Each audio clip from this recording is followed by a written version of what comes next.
कुठल्याही गोष्टीचं एक रुटीन असतं आणि ते रुटीन जर आपण मध्येच बंद केलं ना तर आपल्याला ते कुठून सुरू करायचं तेच कळत नाही.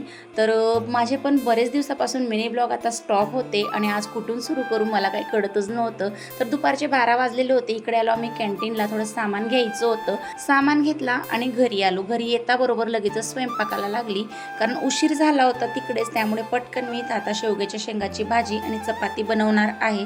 पटकन इथं मी पहिले शेंगा उकडायला टाकल्या होत्या, तोपर्यंत कांदे टोमॅटो वगैरे कट करून घेतले आणि लगेचच मी आता चपात्या करून घेते. एका साईडला भाजी शिजते, तोवर चपात्या देखील होतील आणि पटकन माझा आजचा हा असा स्वयंपाक होऊन जाणार आहे.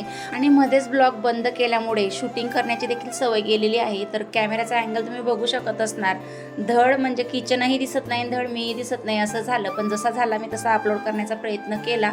तर स्वयंपाक वगैरे झाला, जेवण वगैरे झालं. त्यानंतर जो कॅन्टीनचा सामान आणलेला होता तो मी आता पहिले रचून घेते, कारण असं कॅन्टीनचं सामान आला म्हणजे मुलं काही तो ठेवत नाही. इतक्यात त्यांचे चॉकलेट्स खाल्ले गेले होते, बाकीच्या वस्तू त्यांनी फ्रीजमध्ये ठेवल्या, ज्यूस वगैरे.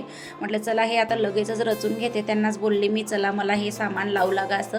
मग त्यांच्याकडे एक एक वस्तू दिला, त्यांनी त्या अलमारीत ठेवल्या आणि अशा पद्धतीने आजचा माझा हा ब्लॉगचा मी इथूनच एंड करते. भेटू नेक्स्ट ब्लॉगमध्ये. बाय.